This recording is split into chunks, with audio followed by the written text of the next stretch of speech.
Welcome to Still Growing in Grace, a program dedicated to inspiring joy, giving hope, and delighting in grace. I'm Mike Zenker, and I'll be sharing with you a message of hope that will expand your understanding of God's love and amazing grace. God already deeply loves you, totally accepts you, and really, really likes you. Growing in Grace Ministries Canada and Hope Fellowship, your community church, invite you to enjoy today's program as we dig deeper into what it means to be still growing in grace.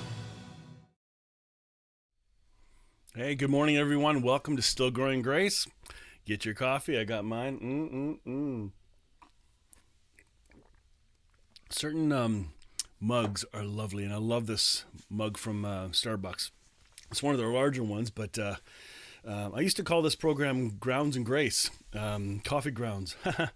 And now I have a small group instead that meets in person with that name. So the Still Growing Grace has been a lot of fun. I've been doing this for almost 2 years. Today's episode 136. The program we're going to air today is someone else's podcast. I'm hijacking their podcast and showing it in mine, but I asked permission. So Paul Gray, a friend to this program, did an interview with me a week or two ago, whatever, and he just aired part one the other day, and I asked if I could share it here with you because I thought it was fun. It's great, and then it's nice to not have to duplicate material. If somebody else is recording one, great, let's reshare it. And this isn't about having only original stuff. This is about sharing with one another, supporting and lifting each other up. And I love that. I love that about the people that have come on this program. Every single person we've had on here has been a delight. And I have a list of a few others that I'm adding on, hoping to get them on soon. But again, this takes time. If you don't know what work goes into a podcast, into a video prep of a program like this, well, let's just say it's a lot more work than anyone will tell you. It takes a lot more time and hours than anyone thought. It's not just turn it on the computer and then boom, talk, and then you're done. See? No, not at all. Yeah, there's a lot more. It's pretty cool. And the learning curve is pretty wild. Hey, Sandy, good morning. Sandy, I sent out a shout out to you, I think last week or the week before. I would love to connect on Facebook and see if I could interview you for Still Growing Grace and introduce you to our community as well, because you're in the UK, and I would love to get to know you guys because you tune in all the time, and I think you're part of a church too. So if you're game, please message me back. You can even write in the comments because I can read them while we're doing this because we're live. Anyway, let's get into this. Today's conversation with Paul Gray. He has a podcast called Grace to All. The description below is a copy and paste from his. So I didn't make up the stuff, but this is something he wanted to talk about. I think there's 2 parts to the conversation. Today is only part 1. So join in. It's not very long. I think it's like half an hour, which is, I'm trying to stay to the 30-40 minute mark, and doesn't always work, but oh well. So, hey, let's dive in. I'm watching with you, and hopefully you'll be encouraged by what you hear today. Let me get this ready, and here we go. Hey, everybody. Welcome to another edition of Grace to All with Paul Gray. Today, I have my friend Mike Zenker with me, and many of you know Mike. Those of you who don't, you're in for a treat today. This interview is number 354 in my podcast YouTube series. I first interviewed Mike. It was interview number 16. So that was over 3 years ago. That's top 20. Yeah, top 20, no kidding. Top 16. Yeah, along with, I finished in the top 90% of my class. I don't know if you were aware of that or not. I rarely showed up, so.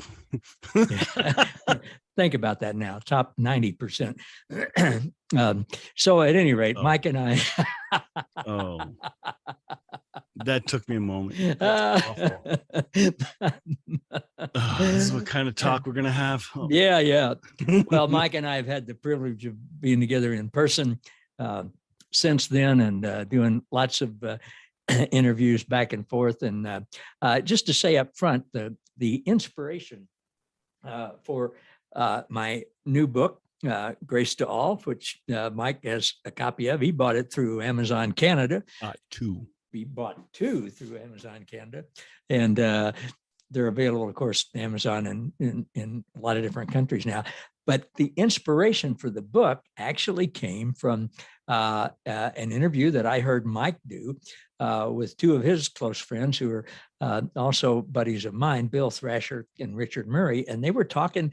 I listened to all of Mike's interviews. I don't hear many of them live, but within a little while after he posted them. But this particular one, they were talking about, they wish there was a way that they could connect, or that somebody could connect like-minded people who are, it's hard to come up with a name to describe us, and I don't really want to, but I would say it's people who have who are have the understanding that God is pure love and pure light, and has grace for and includes all people. And Jesus finished work at the cross, finished everything for everybody.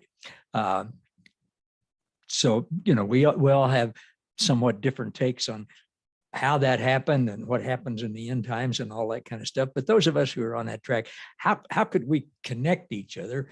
And one of the questions that I've had, and I think maybe, well, one of you three said it in that interview, that a big question that you often got is there anybody within 100 miles of where I live who is on this same journey? Yep. And a big part of the book is how to connect people with somebody who might well be within 100 miles of them, or at least that they would resonate with and would connect with. And I as hard as it is for me to realize, some people might connect easier with a fun, good-looking, humorous guy in Canada than somebody who might be the opposite of that in the middle of the United States. It. So at any rate, Mike, thanks again for being here. And when somebody gets the book, looks at page 181 and reads about you, what are they gonna find when they connect with you, start listening to you? Maybe they live down the block from you. What are they going to find that you're all about when they run into Mike Zenker? That's a loaded question. Again, I've grown up in the church. I've been a pastor for 32 years. So you're supposed to try and sell yourself to grow your ministry. Well, the last number of years, I've learned that is not the case. It's not about self-promotion. It's actually about resting, being, and loving who's in front of you. And it took some hurtful things and processes for me to actually see that. And I continue to unlearn that platform mentality. Instead, now I'm having a little more fun connecting with others who are questioning those answers that religion or church has given them. They've been given the answers, but they've never been given the permission to question them. So all I can offer now is, hey, I can just show you the journey I'm on. I'm not going to get into whether this is right and that's right, who's wrong, that teacher's wrong, this, that just creates division. So, because different stages of your growth, you're going to see your theology one way, but within a year or two, you may mature differently and somebody else may not, and see different things, we call it the body of Christ. So what I'm hoping to do is become a place where people can rest, they can heal from being hurt and burned by the church, and it's safe to ask questions. I'm talking any questions. Is there a heaven? Is there a hell? Is LGBTQ okay or not? I just had somebody ask me that the other day, and I had a very interesting answer back, which I'm not going to answer today because that's not the point. The point is, how are we seeing Jesus? And if we make certain topics our hobby horse, we then exclude immediately. We think we're doing inclusion, but we're doing exclusion because now we're highlighting a certain topic when really whoever comes to my church, everyone's included. I don't care what stripe you are, what color you are, what painful circumstance you're in, what status in society you're in. This is about loving who is there and not trying to be more right. I'm not gonna, you know what I mean? Like that's what my hope is, versus having always correct doctrine, because I've been growing, maturing, mine's been changing. So just I don't put it out there on, here's my statement of faith. Well, that's great. That'll come back to bite you. Yeah, one of the things that we did a few years ago with our group, our fellowship, we did away with their statement of faith. We did away with our article. We still have but that doesn't mean you don't believe certain things, right? Oh, of course not. No, right. That's exactly right. It just means it's not set in stone. You're teachable. Yeah, we did away with committees. We did away with all doctrine. I mean, all of that stuff. And you said the question, is that okay? It reminded me of we used to, at our church, we used to play when we had a big horn band, with several horns and trumpets, trombones, saxophones, and rhythm section and singers and stuff. We used to do a Doobie Brothers thing called Jesus is Just All Right. Jesus is just all right. Oh, yeah. And it made me think of when somebody asks, is that okay? My new answer is going to be, well, Jesus is okay. And that's all that matters. Hey, do you remember this TV show that's it's these detective cops in England? They're retired and they have to go find and they do cold cases. Do you know which one I'm talking about? Mm-hmm. But their theme song, it's all right, it's okay, doesn't really matter if you're old and gray, it's all right. Anyway, sorry. Oh, cool. Yeah, I gotta send that to you. I can relate. Oh man. But I think that, without going off on a rabbit trail, which you probably already have, it goes back to the tree of good and evil. Bingo. Just don't even go to that tree. It's the wrong tree. We go to the Jesus tree, the tree of life, and Jesus is just all right. Not and just meaning not limited to, but that's just what he is. He's all right. Well, when most people ask a question like that, either privately in a Facebook message or something like that, often I will say, that's a really big question. And outside of a relationship, I can't answer that, not without being afraid you'll hear it wrong, or you have already a prescribed belief and you're trying to find out if I fit yours or mine. I'm not here for that. I'm here to have an honest question or a conversation about how are we seeing God bigger and better. That's what Bruce Walkup said in his What is the Gospel series. If it doesn't make God bigger and better, it's not the gospel. Yeah, that's good. You can see I'm taking notes. Outside of relationship, I can't answer that question. That's good. It's got to be trust. Yeah. I'm not going to put my answers out there for people I don't trust. They'll kill it. They'll slash it and twist it to mean something I didn't mean. So forget it. Yeah. Well, I think you've given people a good beginning of what they're going to experience when they, when they look you up, when they they're going to experience good coffee. That's what they'll experience. That's right. I forgot about that. How do you? I haven't yet figured out how do you do that online. I've been working on that. Well, I have it here in person. I got really good coffee. And what do you have? I have a fair trade Ethiopian, which is a medium dark, and I have a fair trade Feminina, which is a Peruvian medium light blend, which is harvested by women, so it supports the women's trade. And then I have a Colombian medium, and so those three blends, fair trade, are really nice. And then I take the Ethiopian and the Feminina, mix them together, and it's called Grace Infusion. It's an incredible blend. Did you name it Grace Infusion? Wow. Hey, send me a link to those, will you? Where I can get them. You can't? You have to buy them from Toronto. Really? Yep. Long story. I might send you some. Well, I might just have to come there and get some. Yeah, the Kansas City Royals were in Toronto last week. Why didn't I go? Oh, that was a tough series. Anyway. What do you mean? You won 3-1. Oh, okay. 3 games out of 4. Oh, okay. Oops. Yeah. I watched the one they lost. Yeah. Boy, isn't that how things get translated?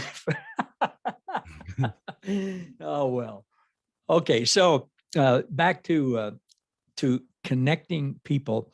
Have you been asked that question? Is there, from people that you interact with online, is there anybody within 100 miles of where I live? All the time.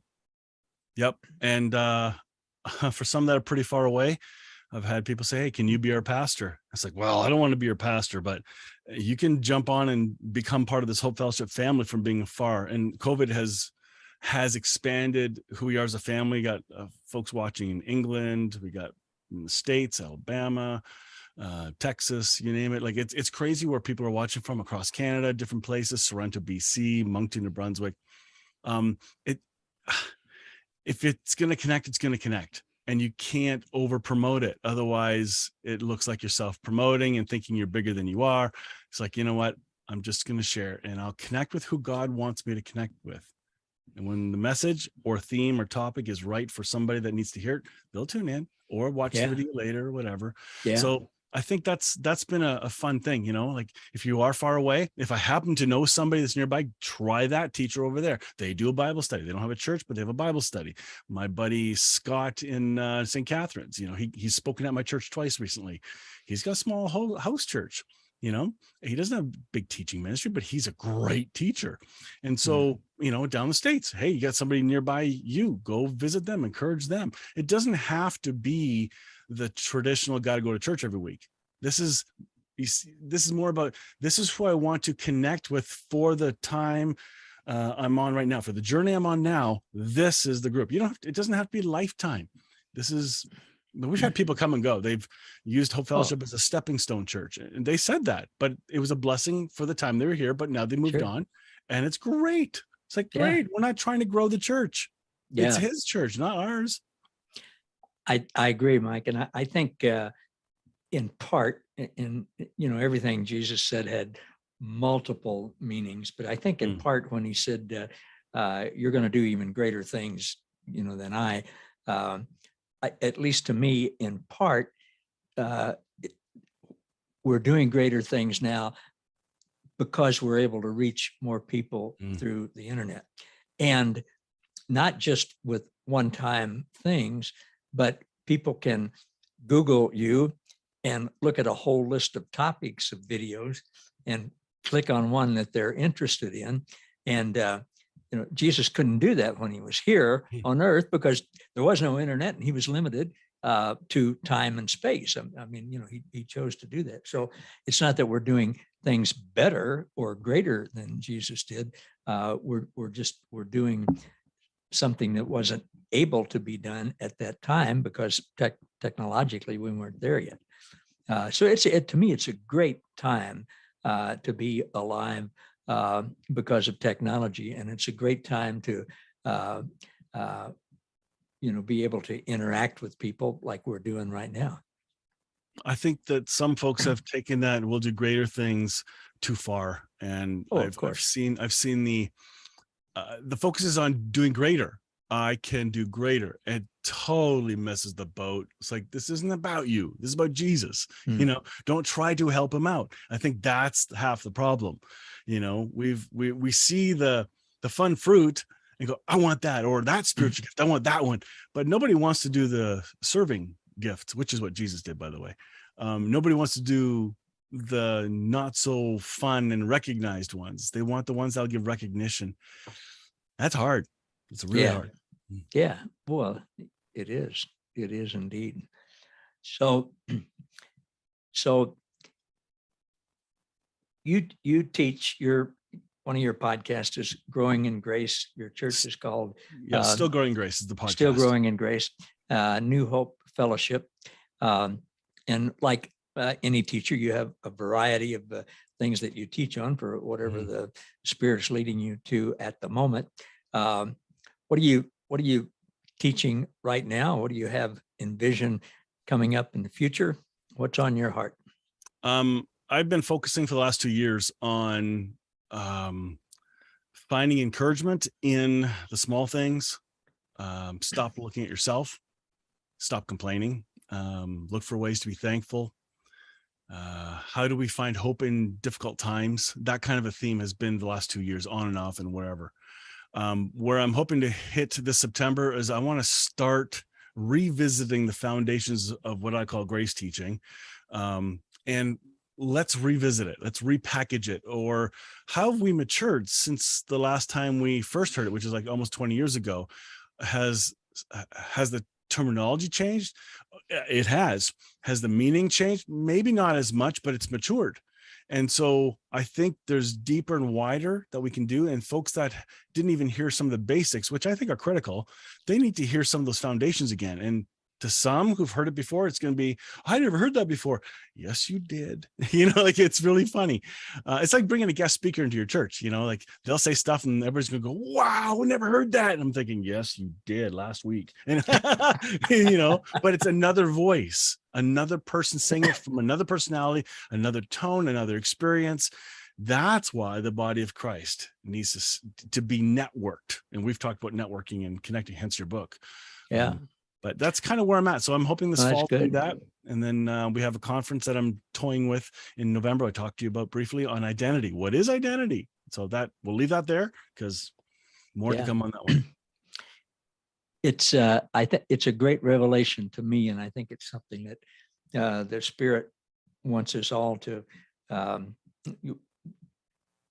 understand this concept, which is in the very title of your podcast, Still Growing in Grace. Because none of us have arrived, right? None of us have arrived. And to even, how arrogant to even think that we've got God figured out, let alone ourselves, let alone anyone else. But one of the things that has just, I won't use the term amazed because I'm never amazed anymore at what God does. But one of the blessings that are new every morning are just seeing today that God is even better than I thought he was yesterday.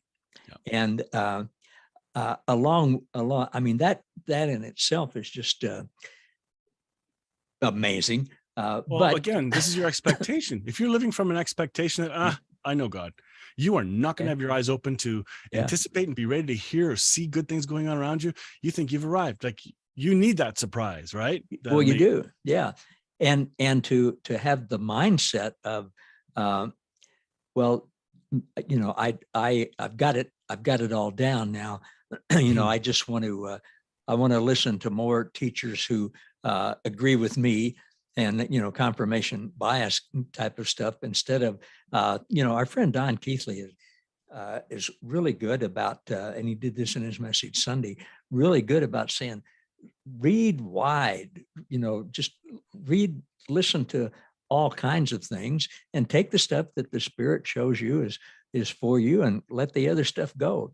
But, don't be afraid that you're going to be misled or you're going to listen to a false spirit or something like that. And I think his words were the Holy Spirit's more powerful than I say he's big enough to get your attention. So it's not up to you to stay in line. It's the Holy Spirit to guide and direct you. Yeah. Yeah. And so, just gosh, the people that you and I have, and the other people that are in this book that we've come across, if we'd have stayed in the group that we were in before we started on this journey, we would have been taught not to listen to most of these folks. And gosh, what we would have missed. So being open, and then again, I think as Paul says in 2 Corinthians 5, test the spirits, hang on to that which is good, and let the rest go. So, I'm amazed at what I'm still learning and unlearning, and I thought I've unlearned a lot. But I know there's more.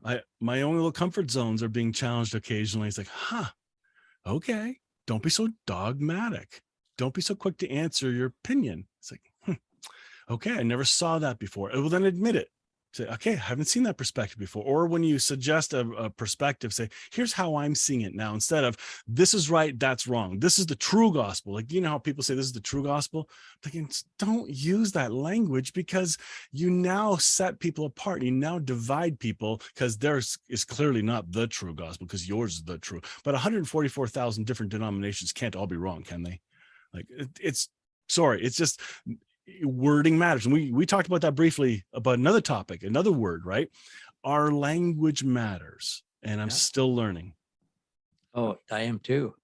Gosh, I think back to the thing that really triggered my search for something else was, and I won't go into this at length, but in my music career, I had bought into the lie that once I reached a certain level, that would be it, and I would be fulfilled. And so I reached that level, and I was still empty. I was still looking for something else. Well, that journey led me to the journey that I'm on now with Christ. But that was over 30 years ago, and I think we can easily, as human beings, fall into the trap of, well, yeah, that happened to me in my career or my marriage or my relationships or whatever. But now I'm going to reach this level spiritually where that's it, and I've arrived and I've got it all. And no, to think that we could ever reach that. I think it's in Ephesians 2, that Paul says, and it's going to take all the ages to come for God to reveal his grace to us. I mean, that's not a direct quote, but something like that. Well, it kind of goes in the face of people who say, well, when I die and go to heaven, I'll know all the answers. Oh, no, you won't. You're not God. So we're still going to learn and grow. It's just, we're not going to have as many clogs in the filter, right? Or as many, they'll be gone. Like when people pass away and they cross over, whatever that is, that they're going to see with heavenly eyes, not the earthly ones that hinder us. Your pure light walker stuff behind you there just reminded me of that. Now, there's a pure light that will come in, and it's going to be very different. So in the same way, you're going to keep learning and growing. That's a good transition place, Mike. Let's, with your permission, sure, let's wrap up this episode, and then you and I'll take a short break, and then we'll record one that people will hear a little bit later. But let's talk about what heaven is. And where it is and what it's not. I mean, I don't have the answers to this, but I'm confident you do. No, so, I don't. so for everybody listening, that's what we'll talk about next week. Now, for everybody listening, if you have a copy of our new book, Grace to All, you know how to get a hold of Mike. But in case you don't have that copy yet, Mike, tell people how they can contact you. Look me up on YouTube, Mike Zenker. Or on Facebook, Mike Zenker, or my church is Hope Fellowship YCC.com, or Growing in Grace Ministries Canada website. I think that's the website address, growingingrace.ca. So we're all connected. Like the Wednesday morning teaching ministry, Still Growing Grace, is we're tied at the hip with Hope Fellowship. Two separate ministries, but they're still together. So that's how. Great. All right. And I can tell people they will not be disappointed. And, you and I talked earlier about it's not all about building our own ministry. I have absolutely no qualms in telling people to listen to you. My own wife would rather listen to you than me. You got to say hi to her. So, all right. Hey, Mike, thank you. We'll be back next week. Thanks to all of you who've been with us for this edition of Grace to All with Paul Gray. We will see you all next week. Oh man, I hope you enjoyed that. That was fun. Paul is such a great guy. And some of you may not realize he's a really good musician. So yes, I saw him play in person in Florida. He brought his trumpet. But it was a different kind of trombone, but he has a trombone that doesn't have the slide out. He's got a trombone with the valves. It's like, no way, that's cool. Totally different sound. Loved listening to him play. Wow. Anyway, I hope you enjoyed today's conversation. The conversation about church is an interesting one. I came across a meme this morning or yesterday. I love this. Tell me if this hits you. I can't share it on here because I wasn't prepared to do that because the software I'm using to stream. I got to do this really quick. But here's what it says. Know the difference between those who stay to feed the soil and those who come to grab the fruit. Know the difference between those who stay to feed the soil and those who come to grab the fruit. That really made me think. I might even share that on Sunday. Because sometimes as a church, you just want people to come and you'll do anything to make people feel welcome and you'll just bow. And which is fine, but there are also takers that come. With ulterior motives. And I've been doing pastoral ministry for 32 years now. This October marks year 33 start. That's a long time. But I've seen patterns. I've learned. I've had my own mistakes of how I've cared for people or not. Hey, Jim, good to see you there, buddy. And Sandy, thank you. Sandy says it was really cool. Loved it. Thanks. I hope you got mine. Did you hear me talk about you, Sandy? I hope so. Anyway, send me a message. But this whole church thing, do we have to go to church? No, you don't. We are the church. But I really believe God's going to connect you with other believers that are at a similar place in the journey as you to encourage you. If you're waving a flag that says, nah, I don't have to go to church anymore, that's also unhealthy. It's just revealing a place where you're at, and that's okay. But we got to be careful not to shove it in people's faces, including those that still go to church or find value, or many have come back to a place of going to a church group because they've built trust with that group. And there's fellowship, there's connection. It's not just about the teaching. You can go to a church and that's where all your friends are. I know people that do that. And they don't even teach grace, but they're there for the people. And I thought, that's okay. Let's not overthink this. If it's toxic, sure, you probably may need to find a new place. But I tell you, let's not create new divisions or make someone else feel insignificant. I even had one person say, one day you'll grow up, you'll leave the church. It's like, wow, that really ticked me off. And it told me this person does not know my heart. Nor had they been listening to anything that I've been sharing for years. It really annoyed me because there's a superiority, an entitlement, or an arrogance that comes out in phrases like that. When you say those words to someone else, you're setting yourself up as being more superior and having known more. How about go the other way? How about humble yourself and say, maybe there's something I don't know about your story.